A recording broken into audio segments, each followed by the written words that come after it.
much. If there are questions, comments. If there is no one, I'm ready to say something about, Even if there is really not directly to the lectures, but the distinctions that you made between Usul al-Din and Usul al-Fiqh at the beginning, maybe like Haggard. So just to share with you my knowledge about the articles that I started to write, but I will not finish it yet, and I guess I will not finish it.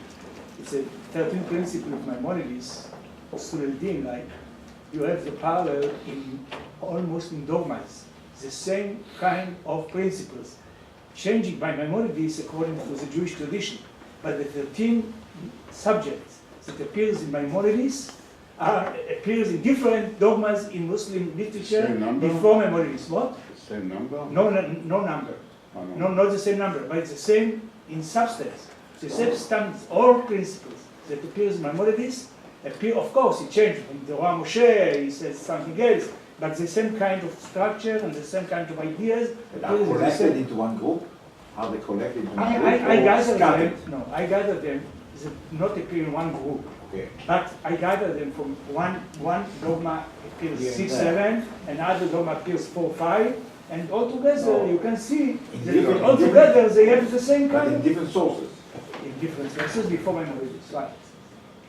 Because the two books that were published about the 13 articles Maimonides by the professor in Haifa, what's his name, Turner, and the other one by somebody in America here, what's his name, Mark, whatever, they did not even relate to the fact that it is you have to check the parallels in the Islamic philosophical dogmas, because they are almost like amazing to see that they appear like the same kind of ideas. But Maimonides, of course, changed. Give an excuse. But if you have a list of numbers, No. principles,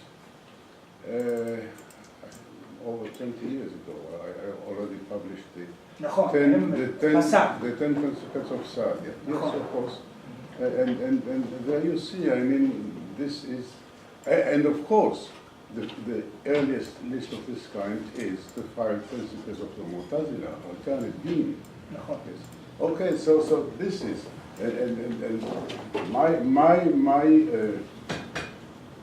impression was then and still is that as I said today, the modern probably is Christian.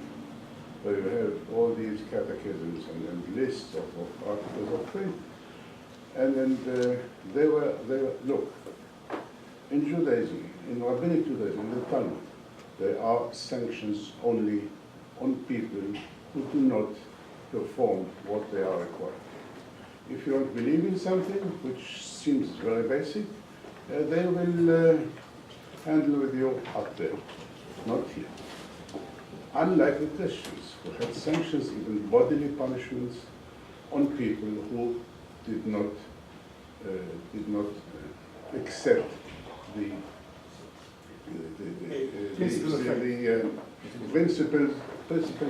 official principles of faith. How do you know they don't accept? Because they say something. So it's not just belief, it's actually it's action. Yes, but nobody cares. You can think and say whatever you like. There are no sanctions according to the Talmud against. So it's a question of action. How do you define action? According to Christianity, how do you define action?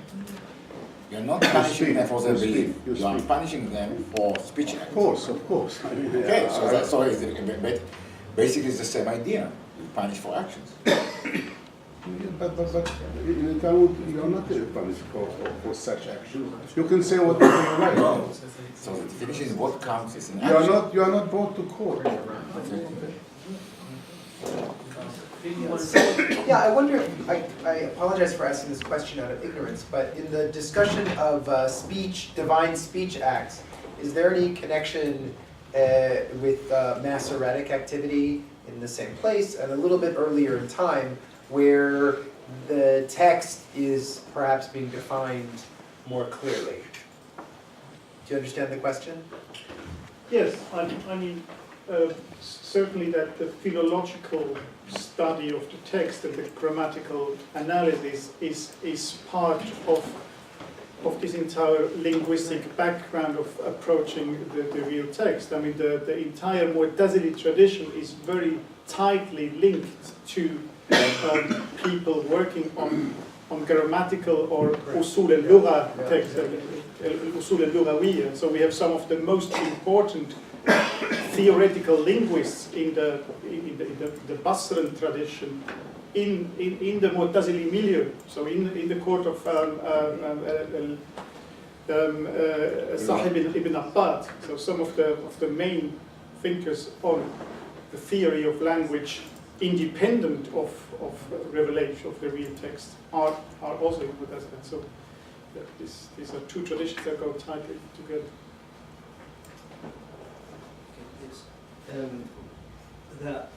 Actually, the field of linguistic theory in the Islamic world was, as I understand, a matter of dispute between different schools and genre and between the grammarians and the logicians, and even sometimes to a certain degree people who were Quran exegesis and literature. So can you trace a connection between this linguistic theory we have here in Schwab and Yehuda works, or in Abdul Jabbar works, to a specific group of scholars who were in linguistic theory?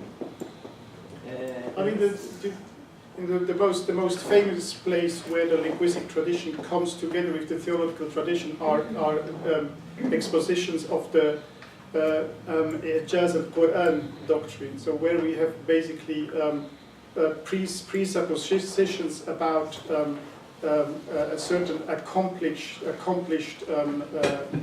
literary exposition with so what is a beautiful and a perfect text, and the attributes of the divinely revealed text.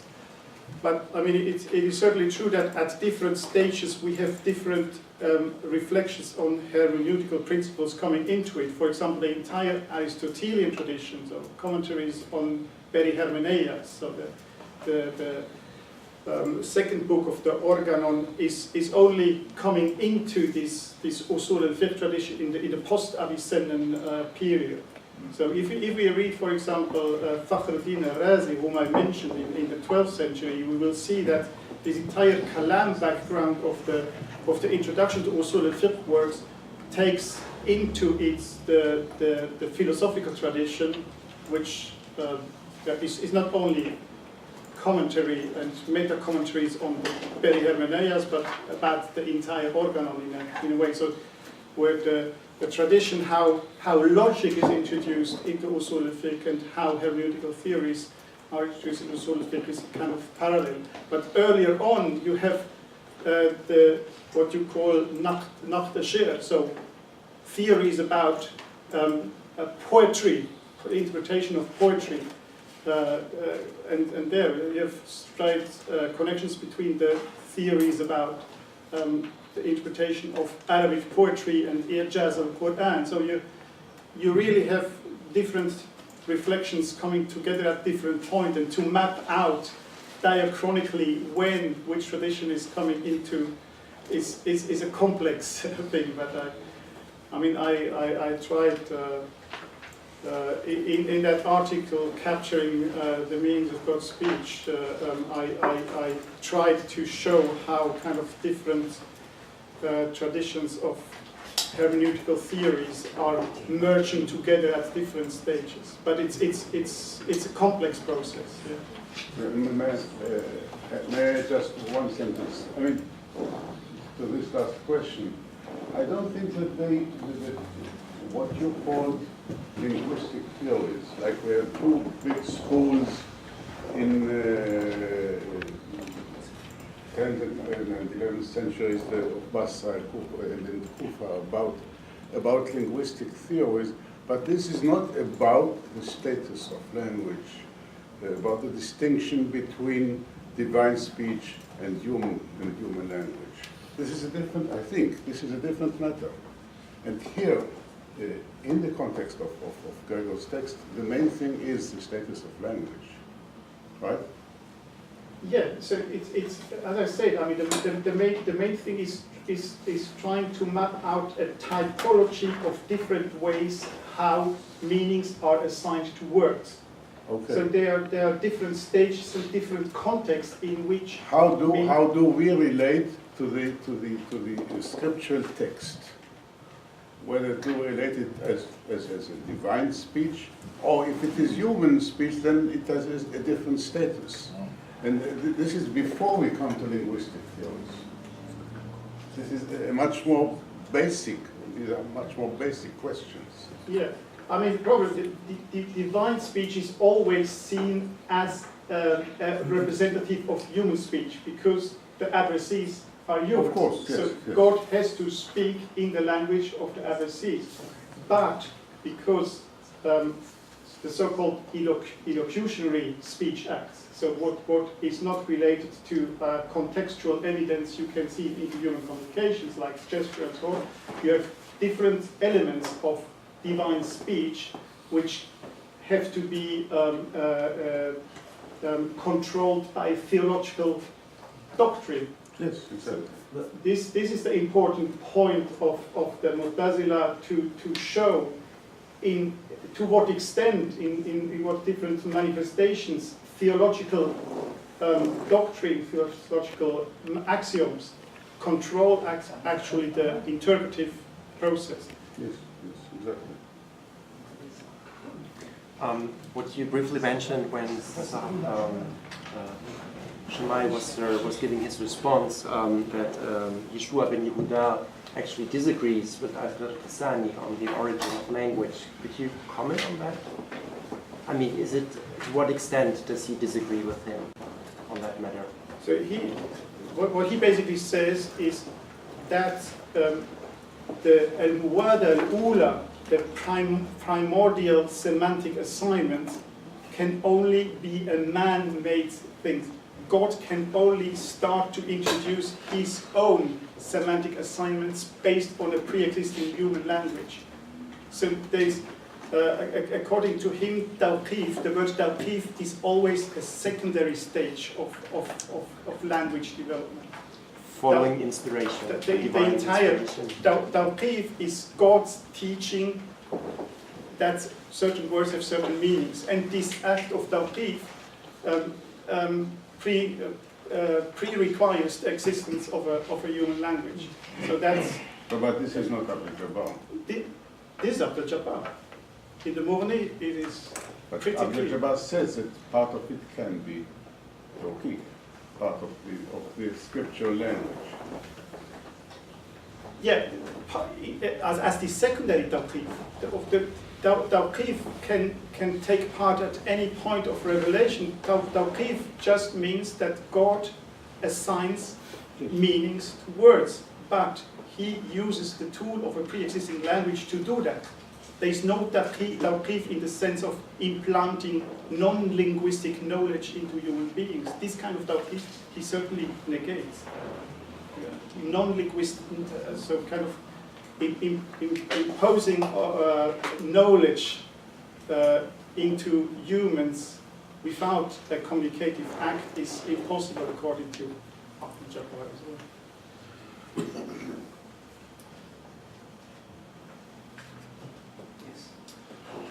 I was wondering if I could inquire about the substantive law to which Yeshua ben Yehuda applies these linguistic analysis. In other words, the laws of incest. Would you be willing to comment on the broader context in which these debates are implemented? In other words, could the broader debates over incest in the Islamic world and the Jewish world be mapped onto this Karaite critique of rabbinic Judaism in the passage you brought at the beginning? The notion of shniyot la'arayot, which is the basis of the critique of Judaism, and of course the broader linguistic elements of whether it is only the specificities that God commanded that are forbidden, that are prohibited, and not the other shniyot da'arayot, which the rabbis prohibit. Yeah, I mean, the main argumentation is against the earlier Karaites. These are the main addresses. Of course, there's an entire section going against Rabbanite interpretation, so Mishnaic text. But the main goal is to show that the arguments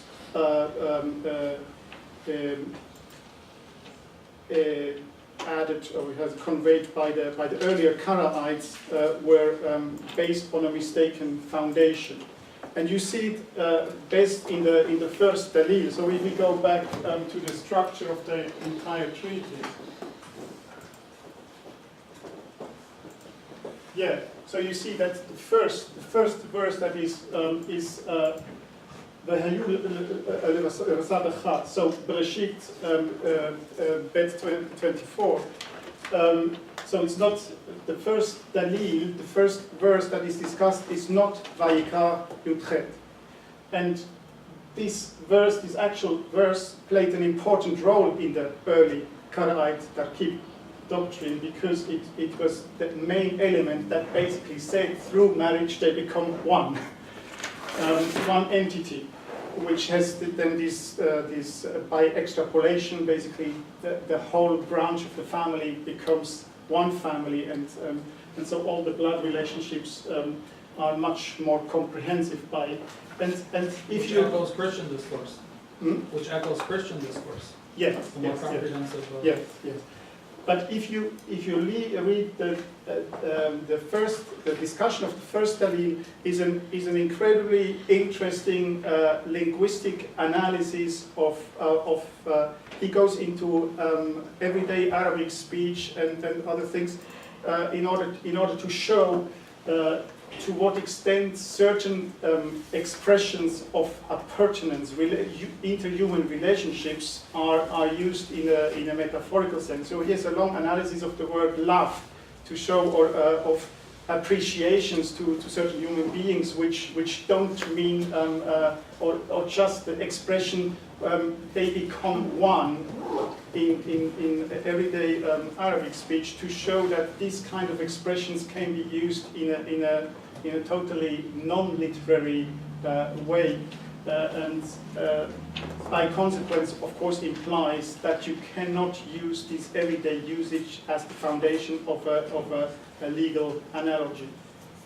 So, I mean, this is an incredibly rich text beyond the introduction. So there are lots of interesting language theoretical debates going on in the presupposedly boring part of the treatise as well.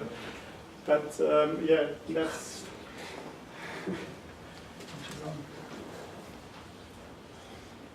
But I don't know whether I answered all of your questions. I guess I was also wondering about well, if you could address this, this part of the incestuous part of the entire treatise. In terms of, there's, for instance, in the Islamic world, we have this discourse of more lenient than thou, right?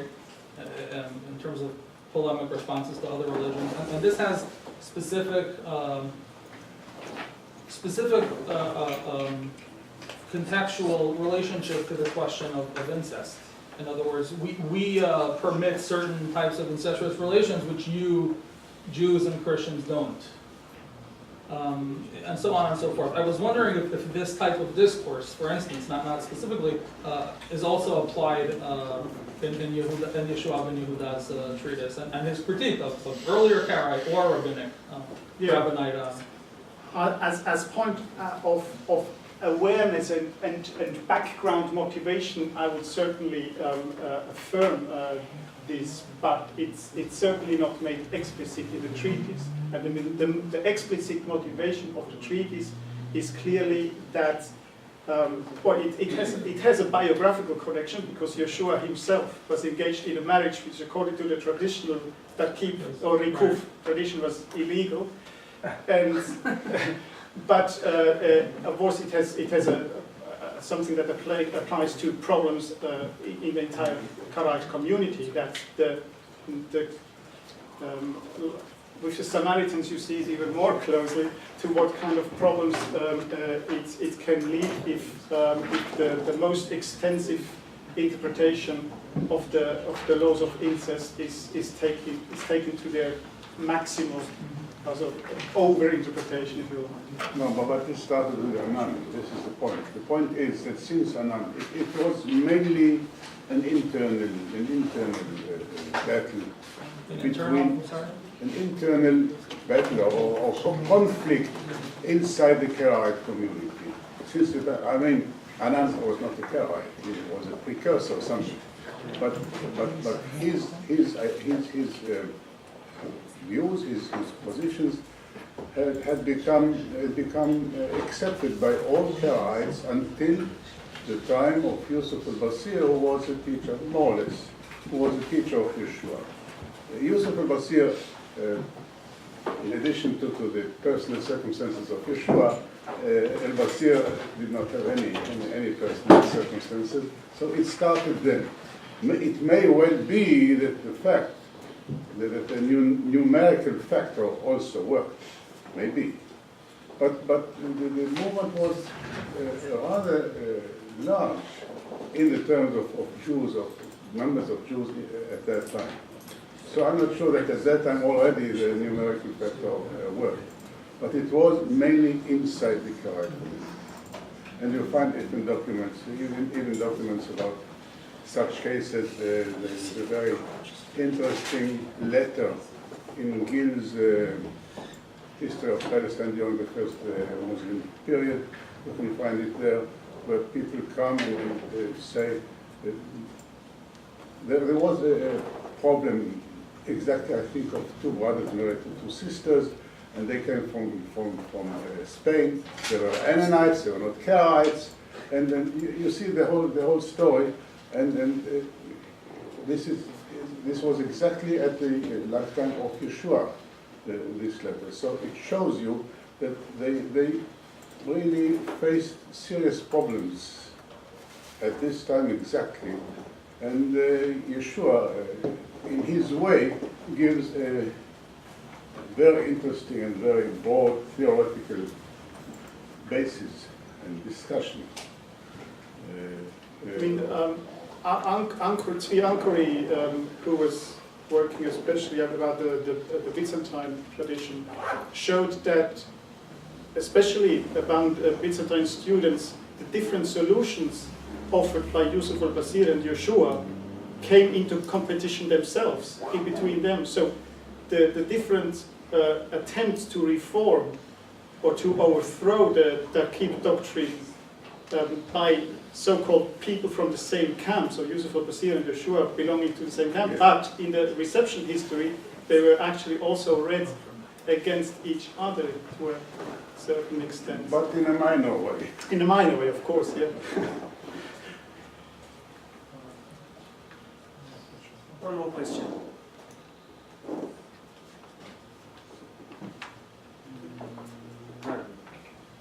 Okay, thank you very much.